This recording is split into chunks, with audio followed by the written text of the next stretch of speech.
So guys, see what the vacuum created by the federal government has resulted to. Declaration of the state of Biafra happening in Finland. So guys, I'm going to let you just watch this video. Just take your time. Watch this video to know that this is an ideology you can't really battle using the military or going to intimidate people in the southeast. I'm just wondering why the federal government never thought it important to bring the Igbos to the table to discuss what their concerns are. So guys, this is what is happening in Finland. I mean, this is happening live. The Biafrans or the Igbos across the world left their places of residence to converge in Finland. I just want you to take your time, watch this video to the end to know that this is not an ideology the federal government should be using the military to stop. The federal government should better think twice. Bring these people to the table. Listen to their concerns. Tell them how you are going to address it. Because looking at the way things are going is going to get beyond what the federal government is thinking. Just take a look for yourself. This is the Biafra Prime Minister, Honorable His Excellency Simon Ekpa Njoku.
Biafra Republic!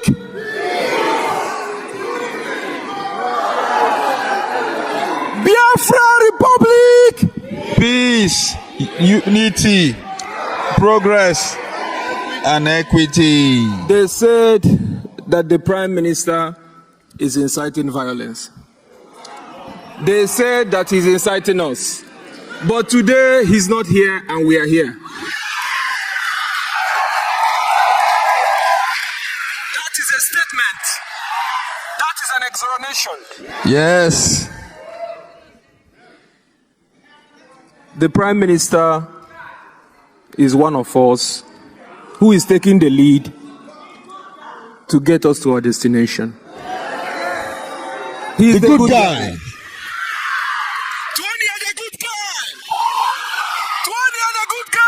The good guy. Tukwasani is the good guy. On this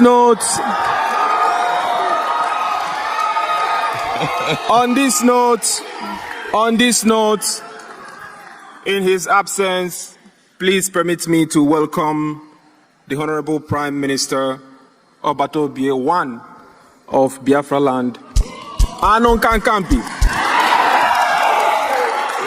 Ochwa de Robo Biafra. Woke Jejemba.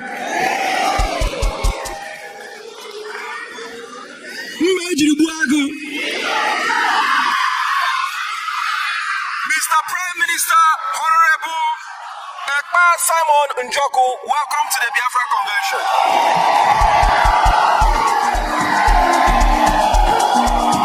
It's a record now.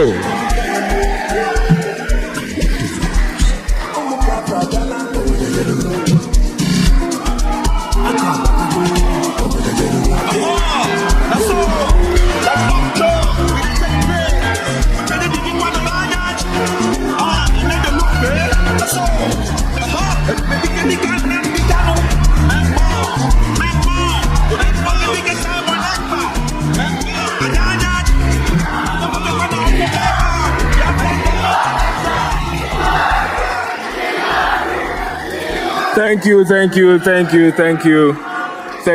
I think we have been able to demonstrate our love for the Prime Minister.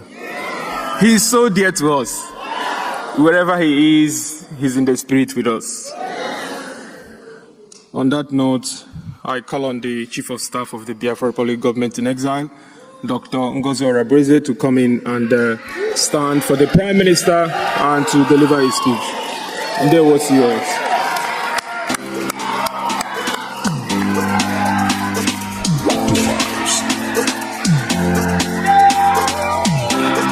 Freedom is all we want.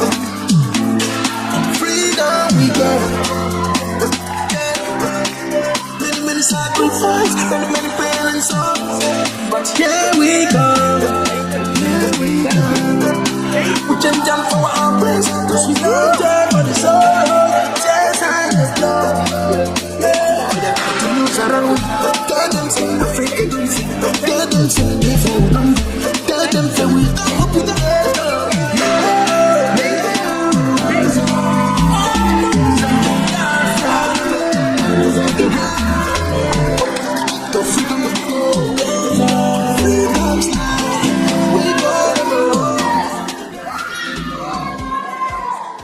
Thank you so much.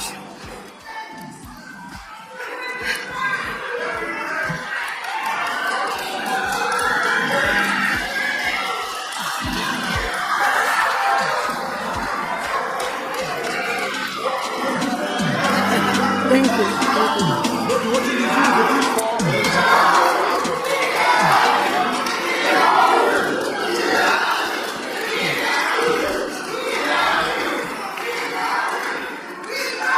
Thank you. Thank you so much, everyone.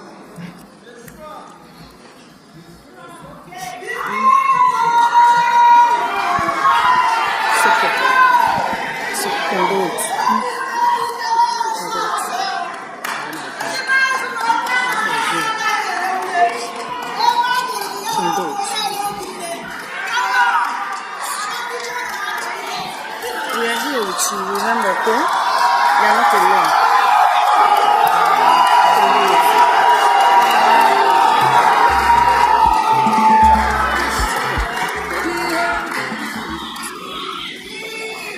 Thank you so much, Biafrans. On behalf of His Excellency, the Peace Ambassador, our Prime Minister, Ekpa Simon Njako,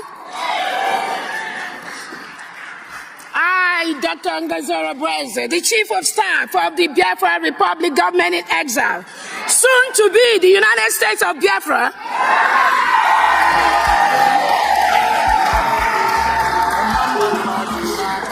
and the de facto government at home,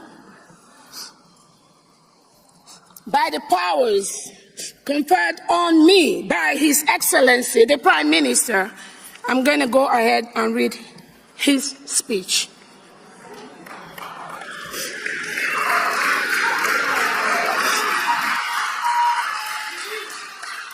Ladies and gentlemen, it is my pleasure to welcome everyone to this beautiful venue in Lahti.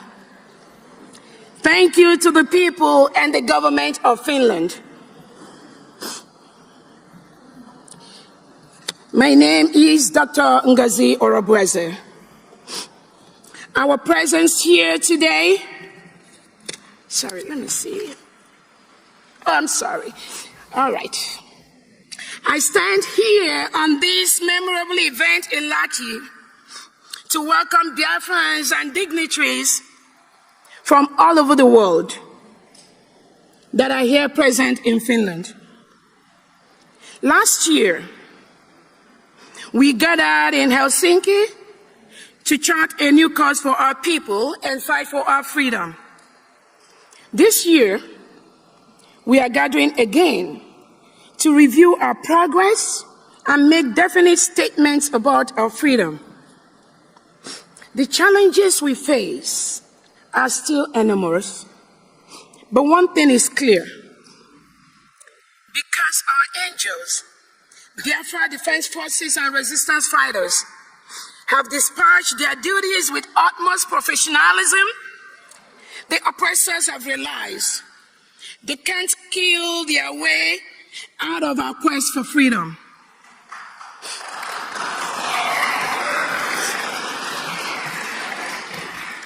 Their ploy to deceive the people with fake restructuring and state creation will not work. You all remember, we've been asking for restructuring for ages and Nigeria have refused. Now that our PM has risen up, they now want regional government. Not for us anymore.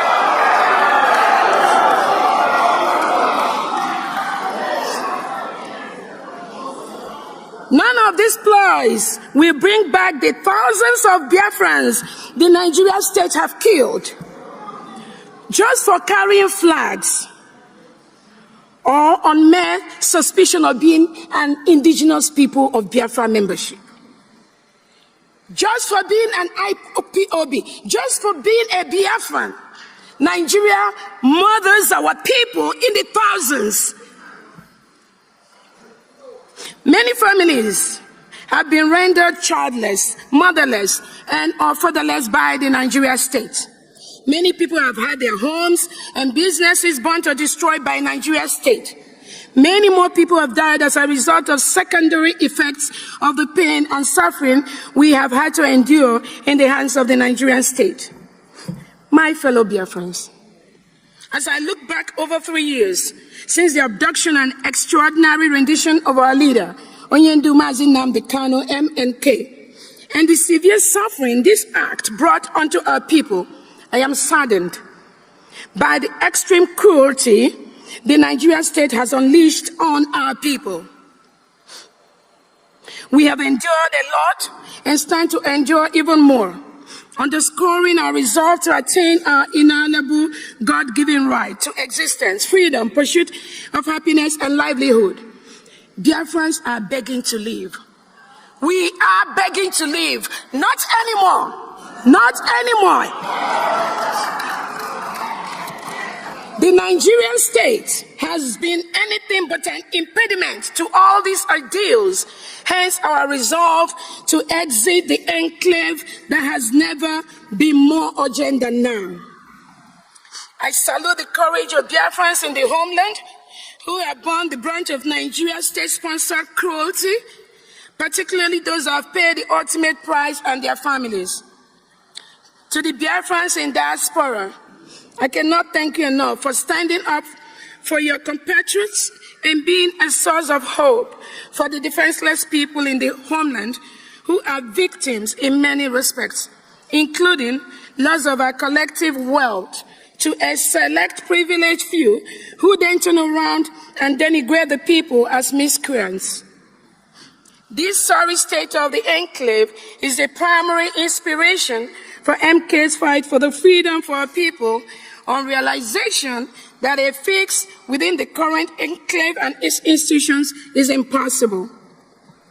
In this regard, we initiated a self-referendum voting for our people to decide whether or not they support Biafra independence from Nigeria. This voting process started on February 1st, 2024, and ran through November 28, 2024. The voting just ended, the referendum. The full results will be out in the next 2-3 weeks to the world.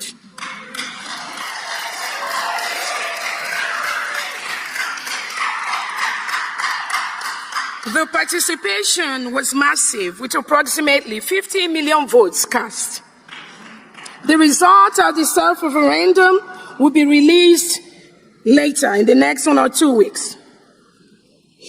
Once again, I welcome you to the most beautiful and most hospitable city, Lahti, Finland. Thank you so much.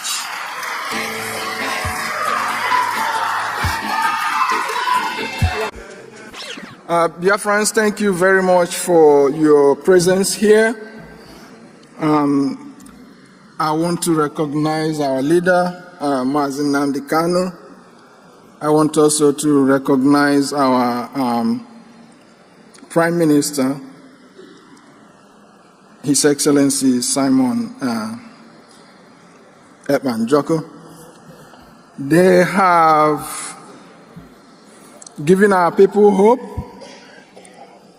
They saw the tribulations our people are passing through, and they have done the needful. We are fortunate to have a prophet in the name of Mazen Nandekanu, who everybody testifies that everything he had prophesied had happened.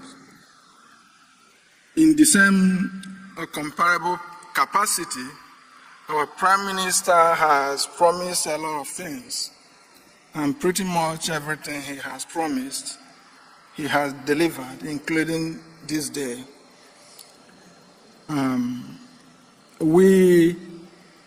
The Declaration Committee met severally and documented all our grievances, and I have their mandate to read them today for you, for everyone present here to endorse. So without wasting your time, this is the Declaration of Restoration of Independent United States of Biafra. Today is November 29th, 2024, here in Lahti, Finland. We, the officials of Biafra Republic Government in exile, Biafra de facto government in the homeland, and the delegates from across the world representing the constituent states of the United States of Biafra, who collectively and individually advocate for self-preservation of our people in the face of unrivaled genocidal onslaught by Nigeria government against our people in Nigeria and the 40 states of the United States of Biafra, have gathered here in Lahti, Finland, this day, November 29, 2024, to make the following declarations. Whereas we have endured political marginalization, economic deprivation, periodic massacre of Biafra people within Biafra land and across Nigeria since the 1914 amalgamation and creation of Nigeria. Whereas we have endured all this in hope that one day things would be better. Even the initial declaration of an independent state of Biafra and the 13-month civil war in which more than 5 million of our compatriots perished was not enough to steer Nigeria towards that elusive, inclusive, and prosperous future. Rather, despite its false claim of no victor, no vanquished, and false promises of the Triple R, which refers to reconciliation, rehabilitation, and reconstruction, the Nigeria government constantly pursued a winner-takes-it-all policy discernibly reflective of a master-slave relationship. We have endured all this with so much reluctance to complain. We have resorted to self-help and strived to provide for ourselves basic necessities of life that ordinarily governments across the world provide for their citizens. We have carried on in the face of unimaginable hardship until our very existence became threatened beyond human tolerance limits. In 1999, we started nonviolent agitation with flags Instead of sending negotiators to address our agitation, the Nigeria government resorted to systematic killings of our people, aiming to exterminate all the agitators and killing tens of thousands of Biafrans in the process, and harvesting the organs of thousands of those they abducted. Nigeria government intensified its widespread massacre of Biafra people under the Fulani-controlled government of Muhammadu Buhari in 2015 and has continued since then. Our leader Mazen Nnamdi Kanu escaped assassination when Nigeria military invaded his home on September 17, 2017. An invasion that left 28 other Biafrans dead. 3 years later, Nigeria went as far as abducting our leader Mazen Nnamdi Kanu in Kenya and renditioning him to Nigeria in June 2021, and has detained him in solitary confinement for more than 3 years now, despite 2 Nigeria court judgments and a United Nations work group on arbitrary detention mandating his release with compensation. These ongoing brutalities against our people serve as frequent reminder that the war that supposedly ended in 1970 never really ended. In response to the various shades of existential threats Nigeria is presenting to the people of Biafra, and out of the natural law of self-defense and consistent with the United Nations and African Union charters on people's right to self-defense, we started carrying arms officially in 2022.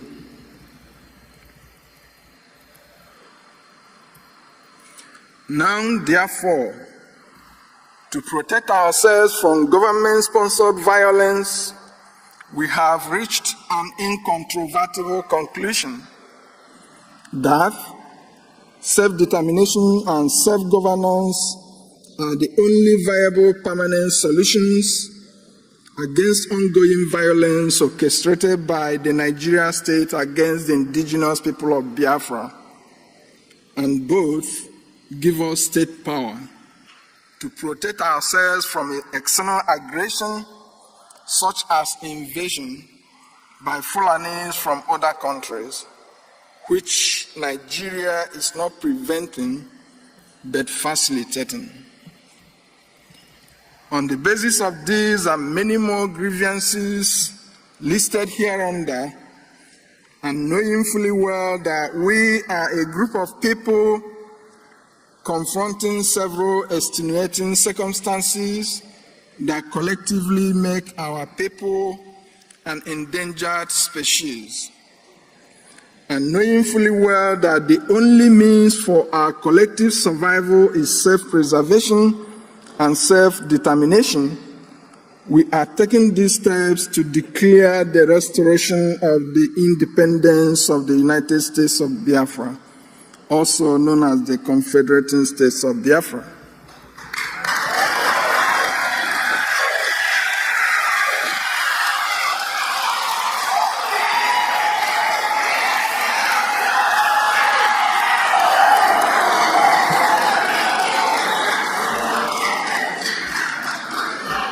Before independence in 1960, population distribution in Nigeria conformed to global trends, in which population centers are in lower elevation regions with better climate and easy access to water, food, and shelter. In 1960, Nigeria was comprised of 3 supposedly equal regions: North with 14 provinces, East with 12 provinces, and West with 9 provinces. This meant that the North had 14 provinces, while the South had 21 provinces. However, after independence, and with political power in the hands of unscrupulous elements from the north, the geopolitical distortion began in the most senseless manners. Nigeria became a country where human settlements violated laws of nature, with outrageous claims that more people live in the hot, arid north than the mild coastal south. Gradual and arbitrary creation of states by mainly military leaders from the north over the years resulted in the north today having 19 states and 414 local government areas, while the south has 17 states and 355 local government areas. This distortion in the geopolitical structure of Nigeria has been used to politically and economically marginalize the people of Biafra.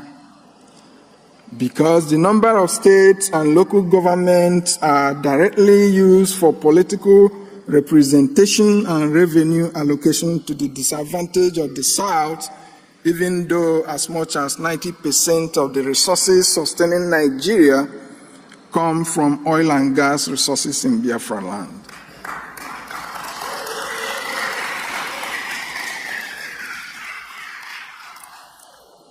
Distortions in geopolitical structure, resource control, religious incompatibility, and a larger ambition by the Fulani oligarchy to make Nigeria a Fulani country are at the core of instability and insecurity in Nigeria. And all avenues by indigenous people to seek redress have been met with brute force. Such brute force has resulted in military invasion of numerous communities in Biafra land and indiscriminate killings of people in those communities at genocidal scale. For example, Section 1 of the Biafra Declaration Handbook captures several of the Nigeria government-sponsored killings in the hinterland of the United States of Biafra, also called the Southeast, as well as the South-South. Notably, Ezu River massacre under Governor Peter Obi, Onisha Mpo massacre under Governor Obiano, Obaru massacres under Governor Soludo, Obibo massacre under Governor Wike, Ohafia and Aba massacres, including 150 youths praying at Ngwa High School and another hundreds of innocent Biafrans on a parade in Aba, as well as the invasion of Mazin Nnamdi Kanu's home that left at least 28 people dead under Governor Ekpa. Also, widespread Ebonyi massacres under Governor Umahi, widespread Enugu massacres under Governor Ugwuanyi, widespread Imo massacres, including repeated invasions of Izombe, Olo, Osu, under Governor Zodimma.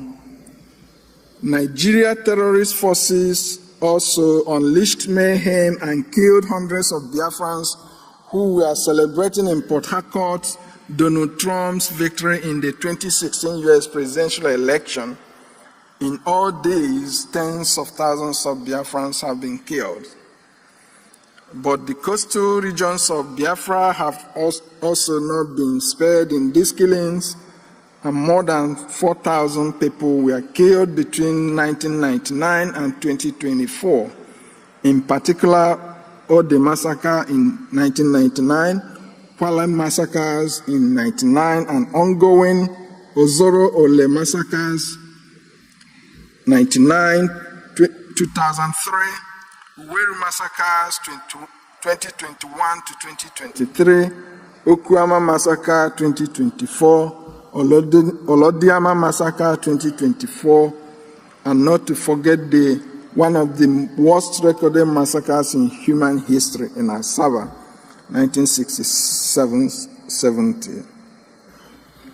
Also, the eastern flank of Biafra, covering former Cross River and Akwa Ibom states, has its record of Nigeria government-sponsored killings, including in 2021 when Nigeria military invaded the following communities with substantial loss of lives: Afahat, Ekot, Apan, Okan, Uwa, Ekot, Afanga, Ntok, Nsek, Ekot, Upon, Eto, Ekot, Otu, Ekot, Obok, Ntak, Ekot, Akan, and some other communities. Since after the 2021 invasion, the military has maintained presence there and are frequently abducting people, killing them, harvesting their organs, snatching people's wives, and raping our women.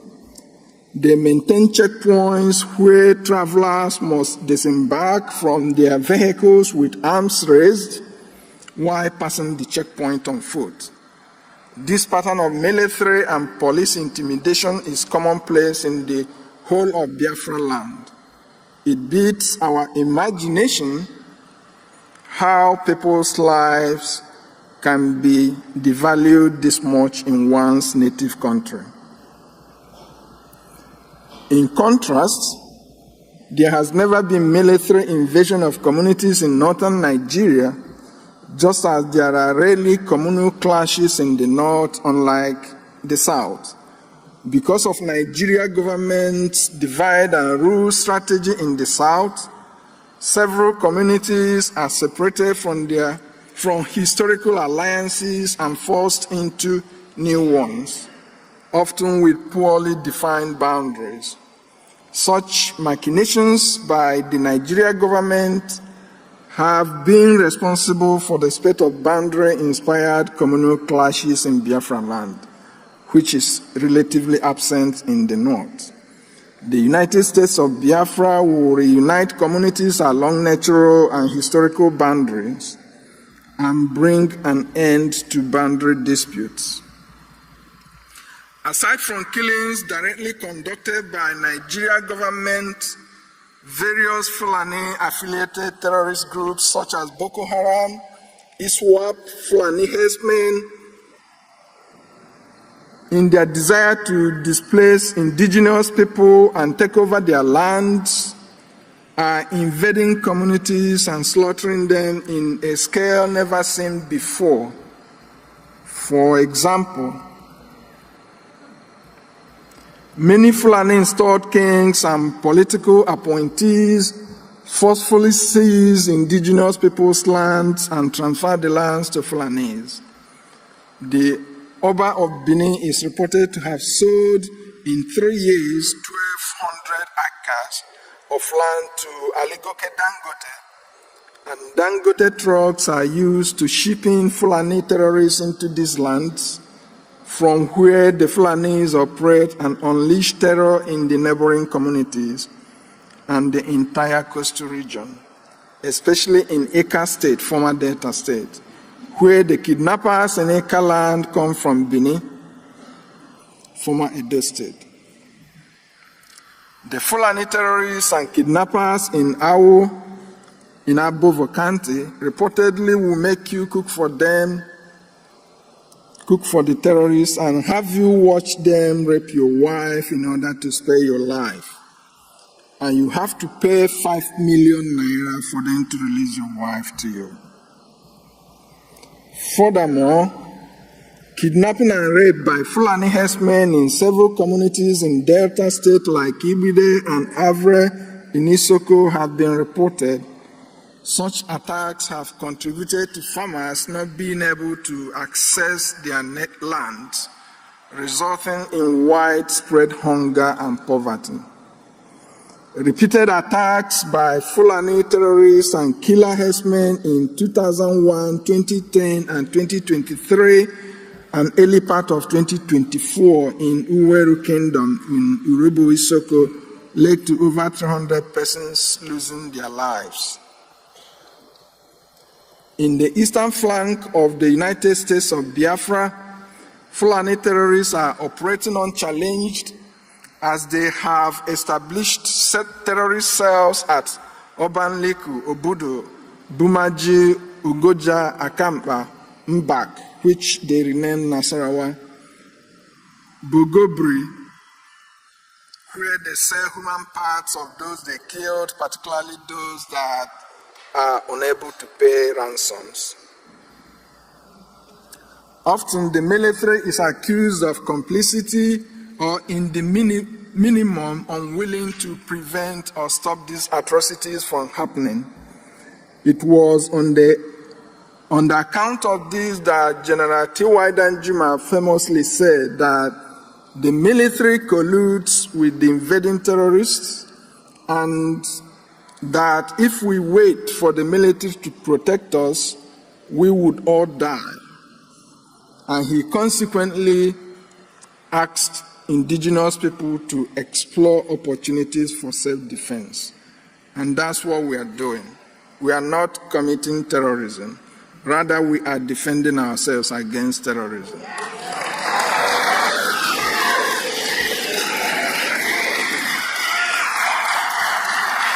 And Mazen Nnamdi Kanu is not inciting violence and is not committing terrorism. Rather, he was sensitizing his people against terrorist threats.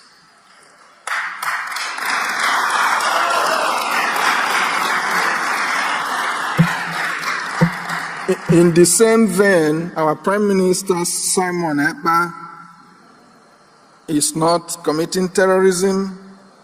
Rather, he is defending his people against terrorism.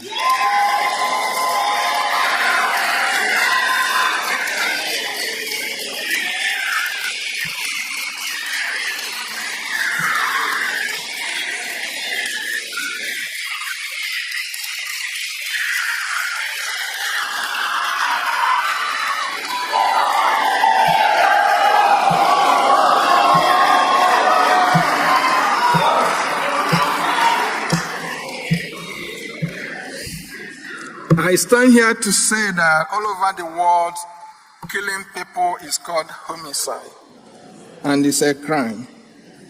But in Nigeria, Fulanis are killing people all over the country. They are committing homicide, but the Nigerian government doesn't treat their killings as homicide. Rather, they give them all manner of entitlement, okay? Rather, what they treat as terrorism is you defending yourself. So,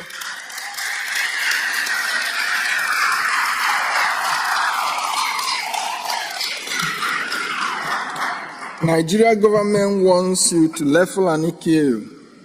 In fact, they want you to bend your neck so that when Fulani strikes you once, your head falls off. And we said we wouldn't do that. And because of that,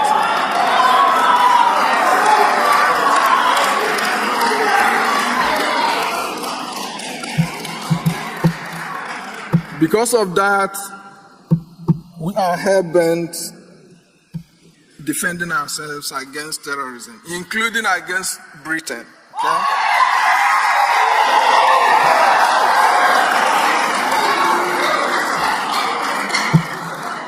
BBC interviewed Ahmadu Bello in 1964.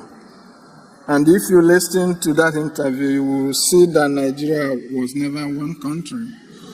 And Britain forcing us to be in the same country is exercising futility.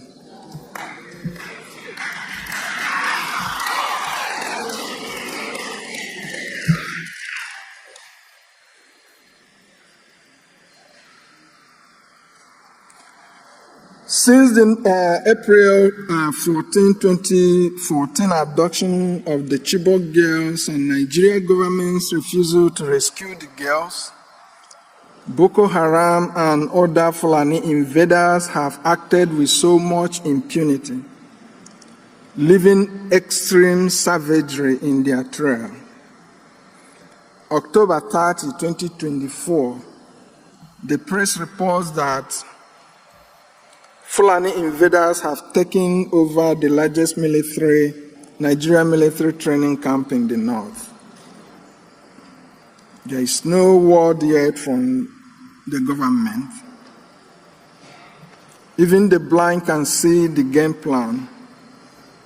As Nigeria deployed its military down south,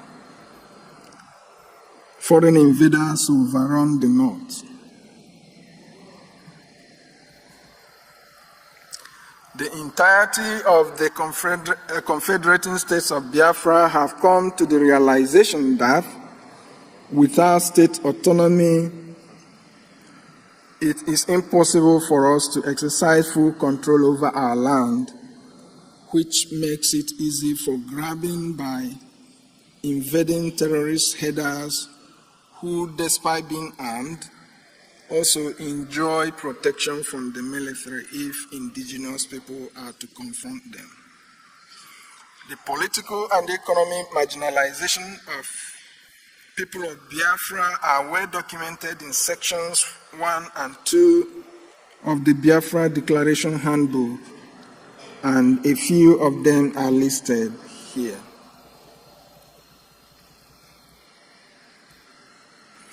The section titled Man's Inhumanity to Man, Nigeria's 1999 Constitution, a travesty, narrates how Nigeria's exclusive list is a grand plan to dispossess us of our natural inheritance.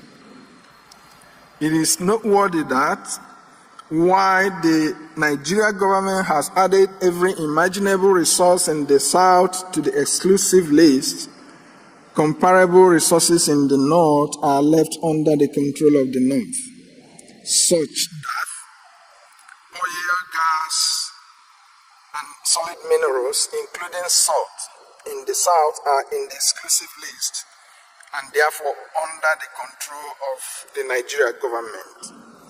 Whereas similar resources in the north, for example, gold in Zamfara, is not controlled by the Nigeria government, it is controlled by Zamfara people.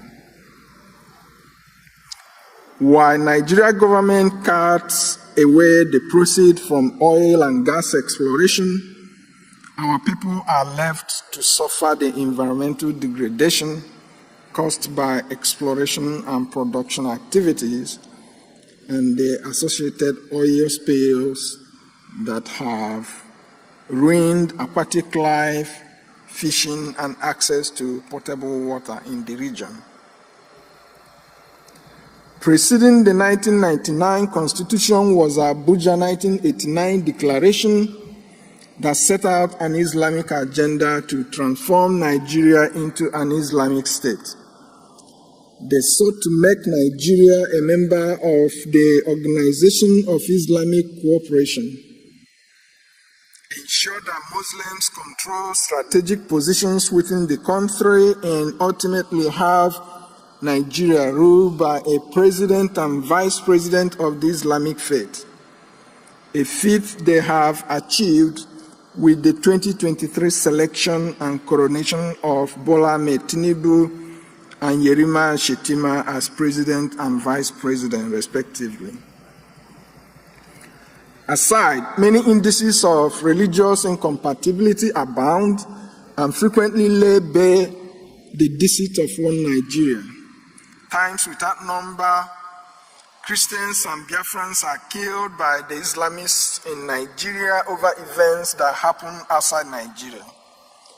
Notably, Nigeria was the only place in the world where Christians and Biafrans were killed over the US war against Taliban in Afghanistan in 2001. Whereas in other parts of the world, people protesting against the war burnt only American flags on George Bush's effigies. Likewise, a Danish cartoon of Prophet Muhammad in Denmark in September 2005 meant that many more Christians and Biafrans had to be killed by the Islamists in Nigeria. Between 2006 and 2007, hundreds of Biafrans were killed in various Islamist protests against the Danish cartoon of Prophet Muhammad in the north, notably on February 18, 2006 in Maiduguri. Northern states started implementing Sharia law after Nigeria swore in a president of the Christian faith, Olusegun Obasanjo, in 1999. States in the north, led by Zamfara State, started implementing Sharia law in 2000, and by 2002, it quickly spread across the north, and its spread was accompanied by religious violence against Christians, resulting in the massacre of thousands, most of them Biafrans. The Sharia law in the north under Obasanjo was the northern Islamic states' protest over having a Nigeria president of the Christian faith. Obasanjo had promised that Sharia implementation will fade away, rather it has flourished. The North has created Hizbah police to enforce Sharia law. With the enforcement of Sharia, they destroy businesses owned by Christians and Biafrans in the North. Nigeria was founded as a secular state, which it has lost by the impunity of Sharia law in the North and other excesses of their Islamic agenda. Today, they want to make Sharia law a federal law. As the month of October 2024 draws to a close, the Islamists in the National Assembly introduced a bill to make Sharia law a federal law. Despite the turmoil in the country, they are moving full speed with their Fulanization and Islamization agenda and don't give a damn about those resisting their agenda. Also, in many respects, Olusegun Obasanjo created the prevailing political succession challenges in Nigeria when he single-handedly prevented his vice, Atiku Abubakar, from succeeding him in 2007. Obasanjo sponsored someone else, Yar'Adua, who would die only 2 years into his presidency, making the Fulani accuse Obasanjo of knowing that Yar'Adua would die and consequently demanded the presidency returns to the North, even though Yar'Adua's vice, Goodluck Jonathan, constitutionally becomes the president in the event the president vacates the office by death. Given that implementation of Sharia in Nigeria was under a Yoruba president and a Muslim pair also under a Yoruba president, among other things, we can confidently conclude that Yorubas have served as willing tools for Islamizing Nigeria and shortchanging the South.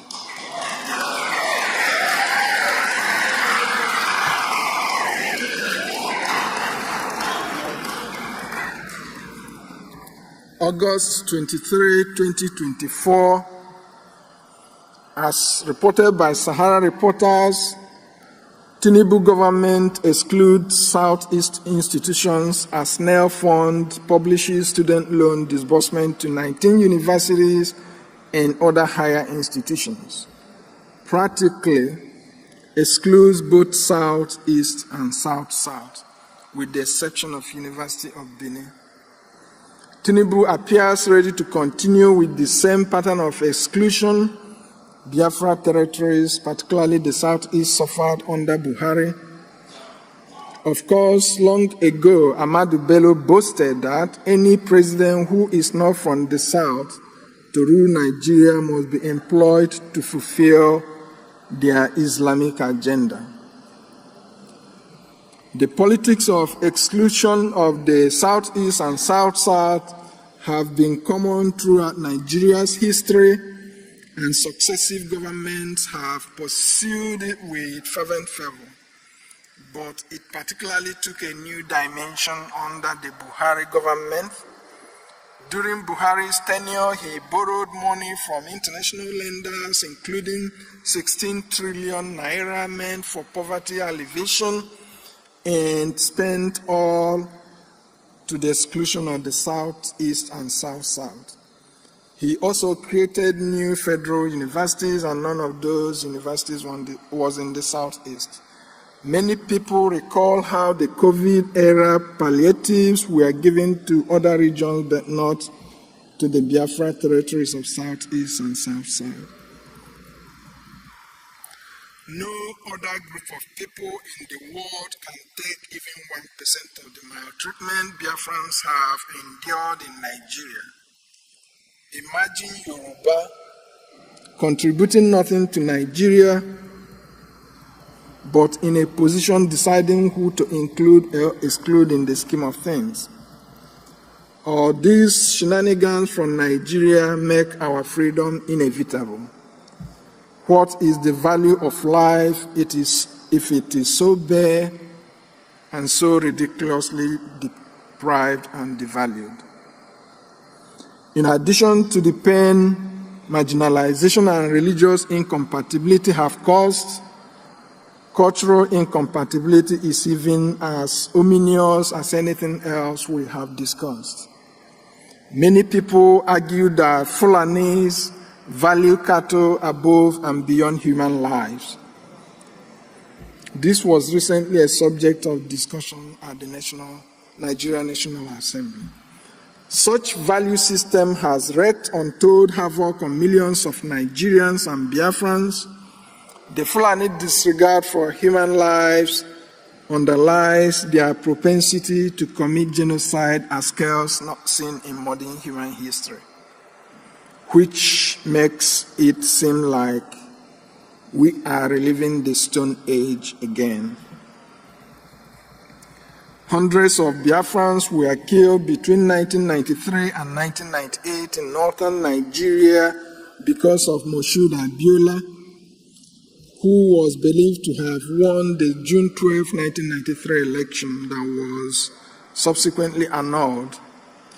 Many more Biafrans were also killed when Abacha and Abiola died between June 8 and July 7, 1998.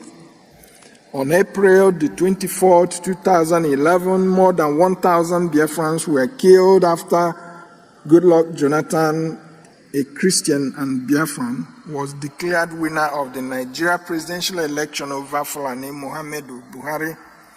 Muslim youth went on rampage in northern towns and cities. Among those that died were Obinna Opokiri, who returned from London to participate in the National Youth Service Corps program and was posted to Bauchi State.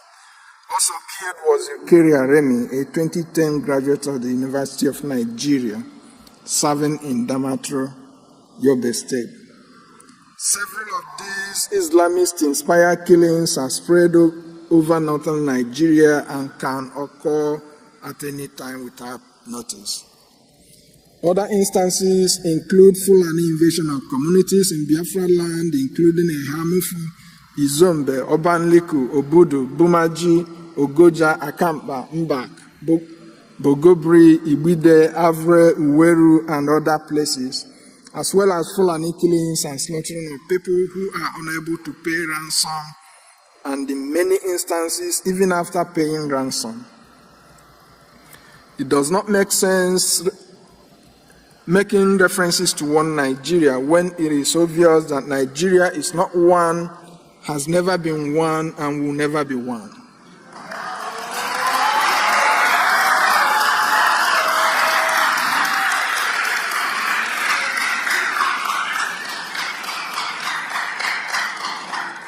Anybody that listened to Ahmadu Bello and his doctrine of Igbo hate and exclusion as he encapsulated in his notorious interview with the BBC in 1964, which is the template the Fulani has been acting out, as evidenced by Yerima Shetima's late infamous phone call with Ibikunle Amosun, and still thought there was a country called Nigeria or one Nigeria, that still believed the disparaged group belonged together with the disparaging group, must share some responsibility for the avoidable carnage from the forced union of people that have nothing in common.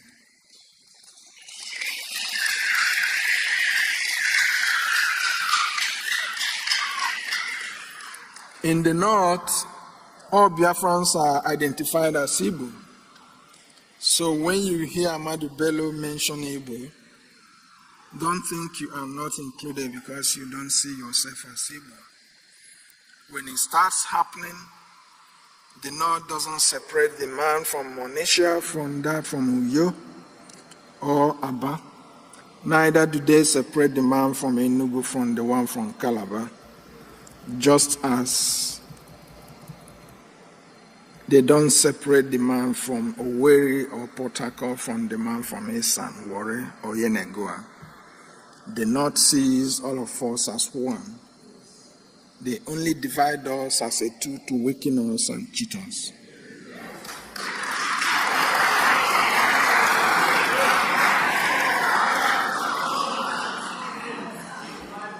We cannot be second-class citizens in our native country.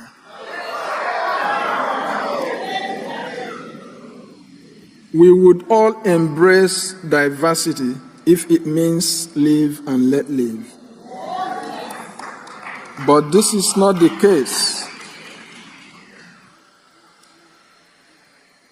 Diversity in Nigeria means die so that Fulani may live. They want to kill us and take over our lands. For Fulani to grow their cattle rearing business, they want to ruin our crop growing business. They feed their cattle with our farms, and the Nigerian government does not think that this is unacceptable. They kill us, and Nigerian government has never made any effort to stop the killing or fish out the killers. Rather, the government goes after anyone with ability to protect his or herself. They say they want to dip their Quran in the Atlantic Ocean, and they are meticulously pursuing that agenda. And nothing will stop them except we will rise up to stop them.